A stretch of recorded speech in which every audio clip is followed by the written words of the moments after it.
السميع العليم من الشيطان الرجيم بسم اللہ الرحمن الرحیم۔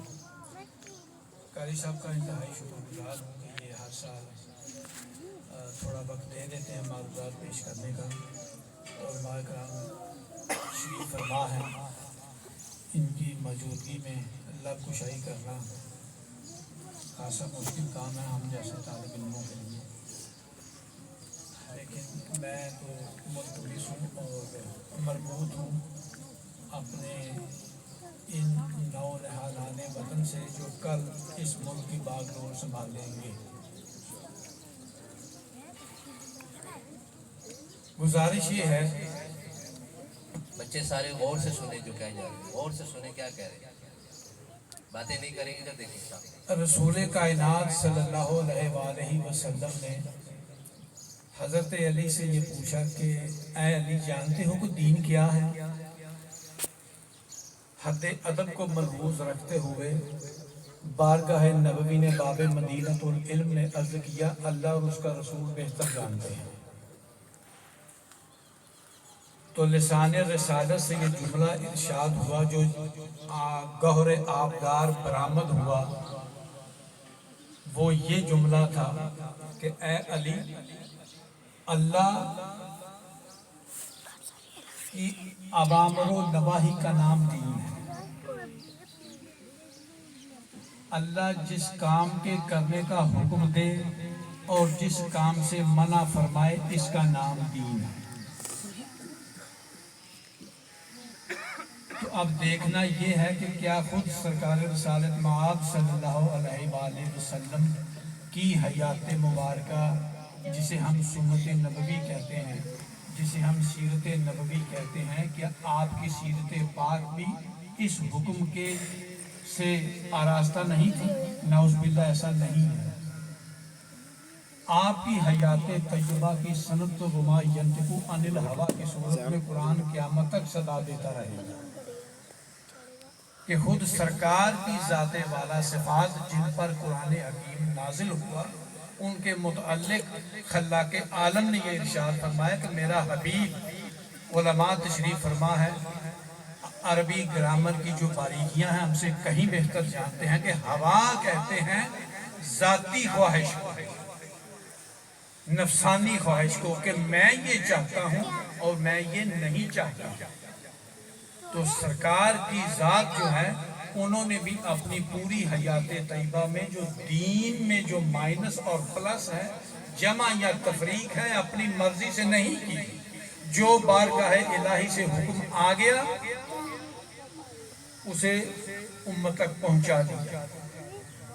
تو میرے عزیز بچوں، دوستوں، عزیزوں، گزارش یہ ہے کہ دین میری مرضی، میری پسند اور میری ناپسند، میری لائک اور میری ڈس لائک کا نام نہیں ہے۔ دین ہے اللہ اور رسول کے احکامات پر من و ان عمل کرنے کا نام دین ہے، اس کے علاوہ اور کوئی دین نہیں۔ اور دیکھنا یہ ہے کہ اللہ اور اس کے رسول کو پسند کیا ہے۔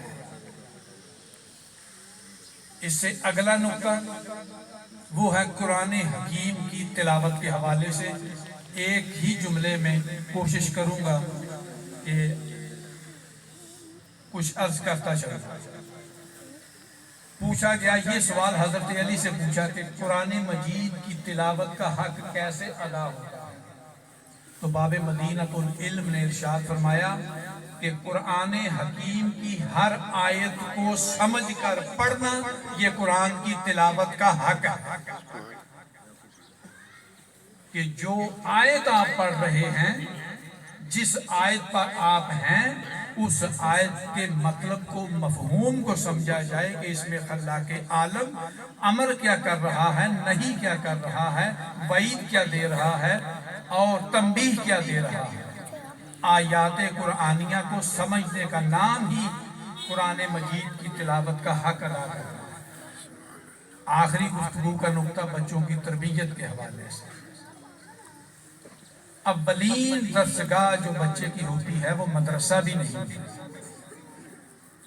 سب سے پہلی درسگاہ مدرسہ نہیں ہے، سب سے پہلی بچے کی درسگاہ سکول نہیں ہے، بچے کی پہلی درسگاہ یونیورسٹی نہیں ہے، بچے کی اولین درسگاہ اس کی ماں کی گود ہوتی ہے۔ مدرسے کا نمبر بعد میں ہے، اساتذہ کا نمبر بعد میں ہے، سب سے پہلا نمبر والدین کا ہے۔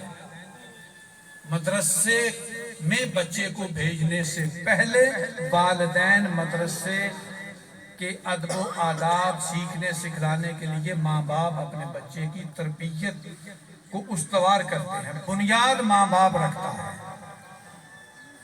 کہ بیٹا آپ نے مدرسے جانا ہے، آپ نے اسکول جانا ہے، آپ نے کالج جانا ہے، آپ نے یونیورسٹی جانا ہے، آپ نے اساتذہ سے ملنا ہے، آپ نے اپنے دوستوں سے ملنا ہے، آپ نے اپنے محلے داروں سے ملنا ہے، تو آپ نے اپنی نشست و برخاست کو کیسے رکھنا ہے؟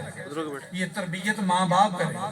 اساتذہ کا نمبر بعد میں ہے۔ بچہ اساتذہ سے اس وقت ملحق ہوتا ہے جب وہ اس ادارے کا حصہ بنتا ہے، پہلے وہ اپنے ماں باپ کس پاس ہوتا ہے۔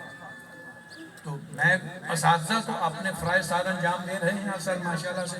قاری صاحب اتنی اچھی محفل کا انعقاد کرتے ہیں، یہ محفل سجاتے ہیں، سب کو مدعو کرتے ہیں یہاں پر۔ ہم دعا گو ہیں کہ اللہ تعالیٰ ان کی اس بابرکت محفل میں مزید برکت عطا فرمائے، اور یہ اسی طرح دین کی خدمت کرتے چلے جائیں، اور اسی طرح